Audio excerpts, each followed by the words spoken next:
es ilustrarlas por falta de tiempo.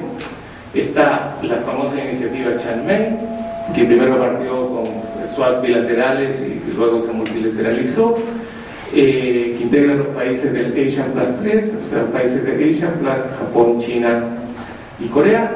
El Fondo Latinoamericano de Reserva en el caso de América Latina, que es el fondo de reserva que hoy día funciona en la región y que integra 5 países de la región, los países andinos de Bolivia, Colombia, Ecuador y Perú, y la República Bolivariana de Venezuela, y además de que se han integrado Costa Rica y Uruguay.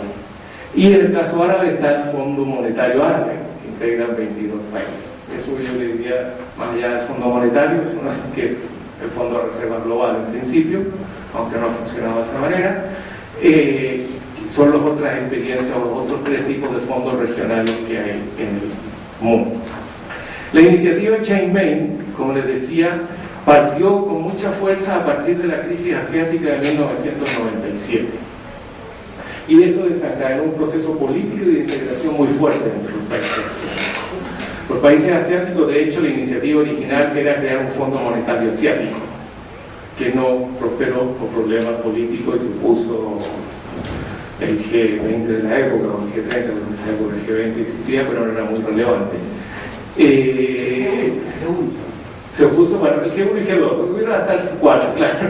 Se puso y de hecho Japón terminó frenando la iniciativa al interior de Asia, porque decían que iba a distorsionar mucho si se quedaba con la cantidad de reservas y la espalda financiera de estos países, podían crear un fondo de un tamaño no menos. Pero se opuso eso y salió finalmente la iniciativa Chiang Mai, la primera, que fue lanzada en el año 2000 como una red de swaps bilaterales de moneda entre los países con el objetivo de proveer liquidez de corto plazo ante problemas de balanza de trabajo. Es decir, esta iniciativa es la misma idea de un fondo de reservas con alguna diferencia. Los países no sacan y no depositan sus reservas en ningún lado, como en el caso de Latinoamérica o en el caso del Fondo Árabe, donde los países depositan sus reservas en una institución que se las administra y que toma decisiones. En el caso asiático era más complejo ponerse de acuerdo con eso y se hicieron acuerdos. Los bancos centrales mantienen sus reservas y toman acuerdos bilaterales que en virtud del acuerdo, si un país tiene algunos requerimientos de ciertos montos, el Banco Central, hay un acuerdo entre el Banco A y el Banco B, el Banco Central A y el Banco Central B. Si algún país tiene algún requerimiento, si el A requiere recursos, el B está comprometido a darse. Esos son los swaps de acuerdos bilaterales entre el Banco Central, y cada Banco Central sigue administrando sus reservas y haciendo lo que desee con ellas, solo que toma el compromiso de que si me golpean la puerta, bajo ciertas condiciones, por supuesto no son compromisos en el aire, tienen ciertas metas, objetivos, dificultades bien diseñados, pero si se cumplen los requisitos, el Banco Central B le tiene que pasar parte del financiamiento que exige el Banco Central. Eso es una forma de proveerse liquidez sin formar un fondo de reserva que se llama los swaps de reserva. Para la crisis reciente, el FED de Estados Unidos, el Banco Central de Estados Unidos, creó swaps entre distintos bancos centrales que se aplicaron, que era una forma del Banco Central de Estados Unidos pasarle recursos a otros países. Corea, México, Brasil, Colombia y otros países estaban dentro de eso. Eso tiene, cuando son bilaterales, como en el caso del FED, es una decisión individual y política, digamos, a quién quiero ayudar y a quién no quiero ayudar, que tiene sus problemas. Es mejor actuar colectivamente en esto y dejar estatutos claros donde todos los países pueden ser beneficiados independientemente de razones ajenas. En ese sentido, la idea de fondos de reserva o multilateralización de este tipo de mecanismos es mucho mejor económica y políticamente, a nuestro juicio, que mantener swaps de reserva bilaterales que permiten la discrecionalidad de cualquier socio. Es mejor que las asociaciones en contextos regionales y globales sean normadas por estatuto y que todos los países se vean obligados a fundar con las mismas reglas para evitar ciertos tipos de cosas. Pero la iniciativa Chiang Mai en su momento partió como acuerdos bilaterales entre distintos bancos centrales para proveer liquidez de corto plazo a la balanza de pago. No, perdonen que apure el paso por problema de tiempo, no voy a detener los detalles técnicos, están en la presentación de algunos numeritos, pero la cantidad de los montos de acuerdo a los swaps bilaterales aumentaron con el tiempo y en el 2009 existían ya 16 acuerdos bilaterales por un monto cerca de 90.000 millones de dólares. Ahora, un tema que era importante y una de las motivos porque no se ha usado nunca. La iniciativa Chiang Mai es una iniciativa muy citada y muy poco usada. lamentablemente los bancos centrales asiáticos no han acudido a la iniciativa. Uno de los elementos que tenía para tratar de contener la demanda de recursos era que, si yo podía tener un acuerdo bilateral entre un país A y un país B, pero para poder que el país A pudiera hacer efectivo ese acuerdo bilateral con el país B, en su totalidad tenía que hacer antes un programa con el Fondo Monetario, que era una forma de traer al Fondo Monetario al juego con las condicionalidades y la vigilancia de los acuerdos. Si un país no quería entrar en un acuerdo con el Fondo Monetario y quería acudir a las líneas bilaterales que tenía acordadas con sus pares de bancos centrales, iba a obtener, ahora es el 20%, partió con el 10% del total de los fondos. A partir del 2005, si yo tengo tenía acordada una línea bilateral entre el país A y el país B, y no iba a un acuerdo yo con el fondo, pues iba a obtener solo el 20% del total del monto acordado, que era la restricción que se ponía para tratar de atraer al fondo, no en su calidad de financiamiento como fuente de recursos, sino para supervisar y regular un poco el tema de la vigilancia y la regulación de cómo funcionan esos fondos, con el argumento, en mi juicio un poco equivocado, de que entre vecinos es más difícil vigilar que cuando viene alguien de afuera. A veces los tíos pueden ser más duros que los papás, no sé cuál es la lógica, pero esa era la lógica que había detrás. ¿Ya?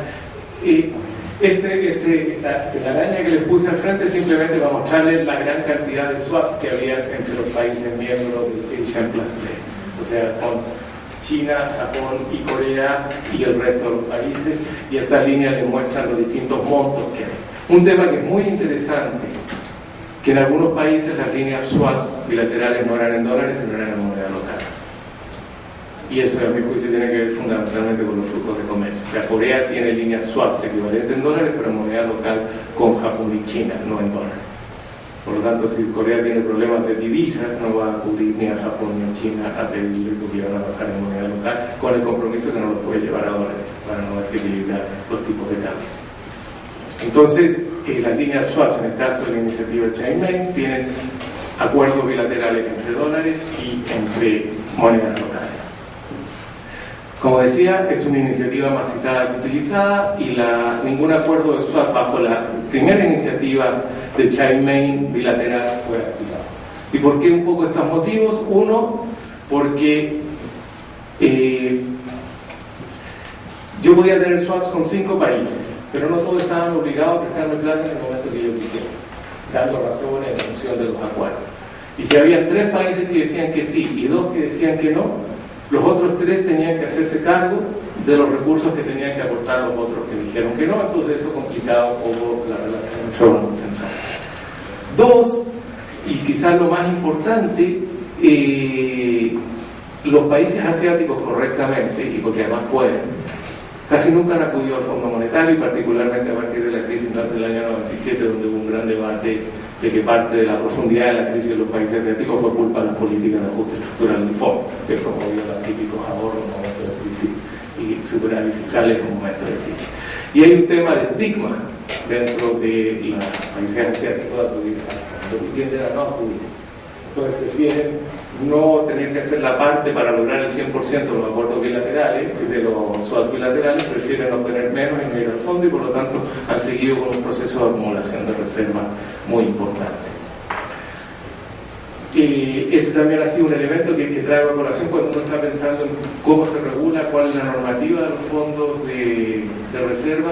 Es un tema muy complejo la gobernanza, porque hay muchos temas, y además hay un tema muy complejo, que eso lo voy a discutir un poco más adelante, que hay que saber mezclar ciertos parámetros de criterios en el otorgamiento de recursos y la flexibilidad necesaria para poder otorgar esos recursos de manera efectiva y eficiente.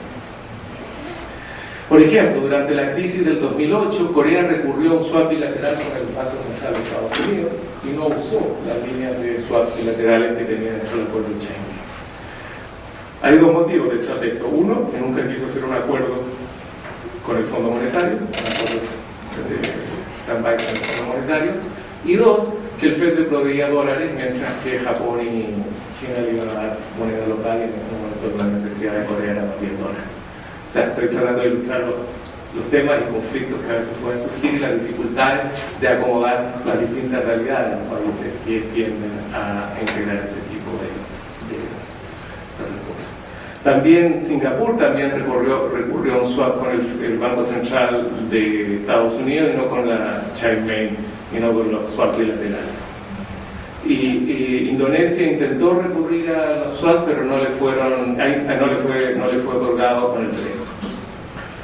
En el 2010, para tratar de evitar estos problemas, los fondos bilaterales, las líneas swap bilaterales de China Main se multilateralizan.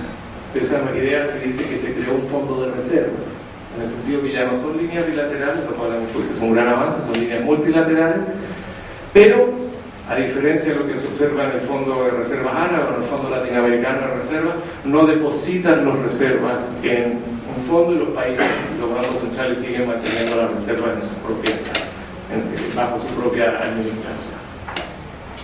El fondo multilateral hoy día alcanza un total de 120.000 millones y se espera duplicarlo a 240.000 millones en el futuro. O sea, son montos bastante significativos. Por problema de tiempo, para la presentación no voy a entrar un poco en los criterios y en la disponibilidad de recursos, pero esta idea que les mostraba, estas líneas bilaterales, lo que se hace es multilateralizar y en el fondo entonces se empiezan a generar códigos comunes bajo los cuales los países pueden ir a demandar recursos y los países estarían obligados a honrar el acuerdo otorgando los recursos. Como decía al principio, yo creo que en el contexto de la economía global siempre es mejor lo multilateral a lo bilateral en la medida que las reglas del juego pasan a ser más claras y precisas. Y en ese sentido es un avance, pero aún tampoco se ha usado. Esto era un dato para mostrarles un poco la diferencia de recursos, la línea negra en lo que los distintos países pueden obtener, al máximo que pueden obtener del Fondo Monetario, la línea celeste es lo que pueden obtener en el Fondo Monetario si no ocupan el 600% de la cuota, y la línea más blanca es lo que pueden obtener de la iniciativa China Main. Y como ven que para los países más fuertes de Asia, por supuesto el fondo sigue siendo una fuente de recursos más grande, pero eso cambia para los países más pequeños de Asia, la iniciativa China Main y puede cubrir sus necesidades de financiamiento sin problema. El Fondo Monetario Árabe, aquí lo que, perdonen por el tiempo, pero voy a poner un poco el paso, es un fondo pequeño que incorpora 22 países de la Liga Árabe, comenzó su operación en el 77 y funciona en ese sentido más parecido al Fondo Latinoamericano de Reserva, en la medida que los países depositan sus reservas en el fondo administra y el fondo es quien gestiona los créditos a balanza de pago que se necesiten en el momento. Tiene distintos tipos de facilidades para brindar apoyo financiero, que van desde las facilidades para ajuste estructural, financiamiento más de corto plazo. Ahí están los valores. Me pido perdón, pero en aras del tiempo voy a apurar un poco el paso. Y en América Latina, ¿qué tenemos? Existe fundamentalmente el Fondo de Reserva Latinoamericano, como les decía, que se creó en el año 78, un año después que el Fondo de Reserva Árabe, y que hoy día lo integran 5 países: Bolivia, Colombia, Costa Rica, Ecuador, Perú, Uruguay y la República Bolivariana de Venezuela.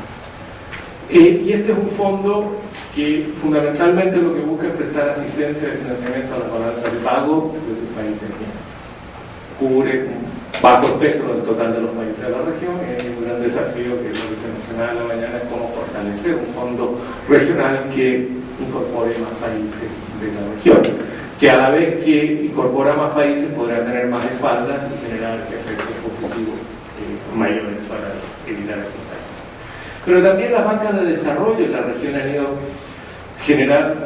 jugando un papel importante en lo que es financiamiento contracíclico. O sea, el papel original de las bancas de desarrollo cuando se crearon en los años 60, tanto las regionales como las subregionales, el mandato era el financiamiento de la inversión. O sea, lo que se argumentaba era que los países de la región tienen escasez de ahorro, sobre todo ahorro a largo plazo, y por lo tanto teníamos que generar bancos de desarrollo regionales y subregionales que ayudaran a suplir esas faltas de ahorro. Y ese ha sido el mandato principal de los bancos de desarrollo desde su creación. Pero en los últimos años lo que uno observa es un papel muy interesante, tanto en la banca regional, subregional como en el local, en el caso particular de Brasil, los bancos de desarrollo, que han jugado un papel muy importante en lograr financiamientos contracíclicos. que es una de las funciones que se espera de los fondos de reserva. Los fondos de reserva tienen que darte financiamiento contracíclico. Cuando estás en problema de balanza de pago, te proveen el financiamiento. La banca de desarrollo en la región, en la última crisis particularmente, hicieron un poco ese papel con menor o menor el caso, por ejemplo, de Brasil, el BNDES y algunos otros bancos públicos fueron los que lograron sostener y evitar la caída del crédito total dentro del país, porque compensaron la caída del crédito privado de manera muy significativa. O sea, un papel nuevo que la banca de desarrollo no estaba desarrollada y que hay que pensarlo a futuro, que es importante.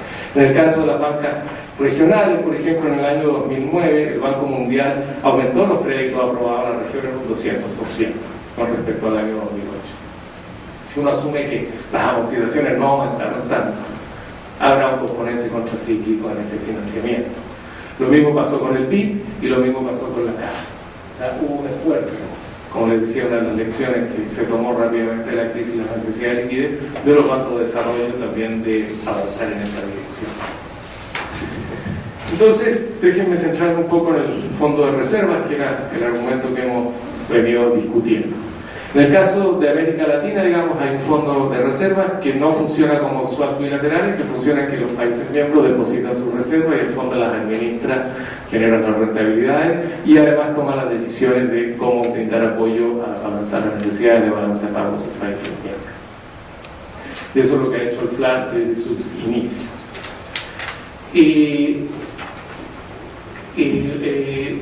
El FLAR cuenta con distintos mecanismos para brindar apoyo a sus países miembros en la actualidad, que son distintos tipos de créditos, con distintos plazos y condicionalidades.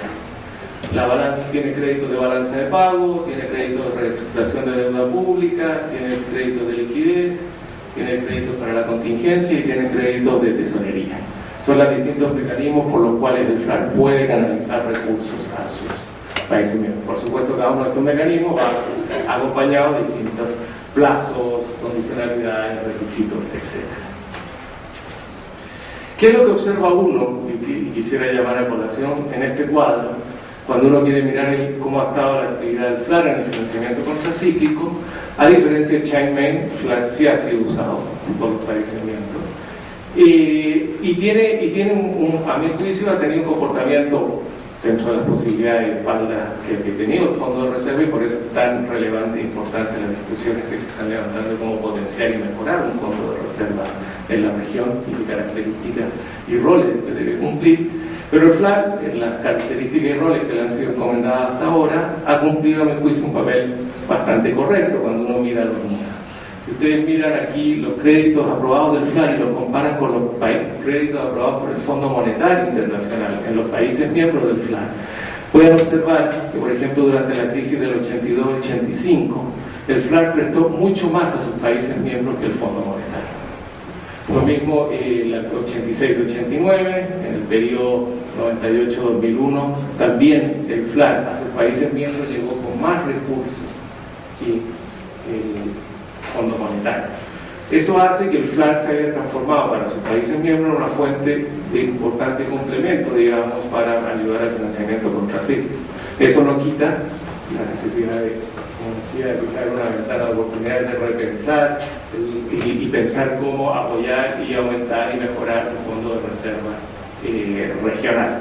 Partiendo de la base, en el caso de la región hemos tenido algo que, a pesar de un pequeño número de países, ha tenido, en los países miembros, ha tenido, cuando uno mira los números, un efecto bastante positivo, lo que es positivo para ayudar a pensar el futuro. Esto simplemente, esta última, es mostrar que para los países miembros del FLAR, la cantidad de recursos que podrían obtener del fondo no son menores. El número del 2009, en el caso, por ejemplo, de Colombia, puede obtener casi el 3,8% equivalente a su reserva, el 22,7% de su deuda externa de corto plazo y cerca del 2% de sus importaciones.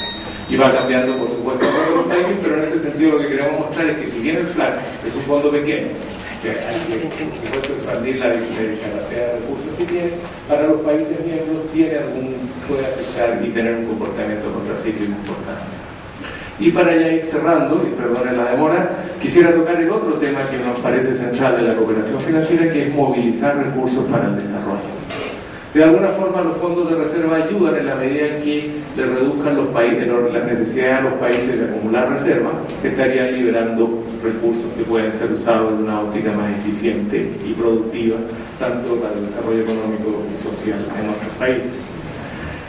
Las bancas de desarrollo en la región, como les decía, históricamente fueron creadas para el financiamiento de la inversión y financiamiento a largo plazo, para tratar de ayudar a suplir las diferencias de necesidades de ahorro interno que tenían nuestros países.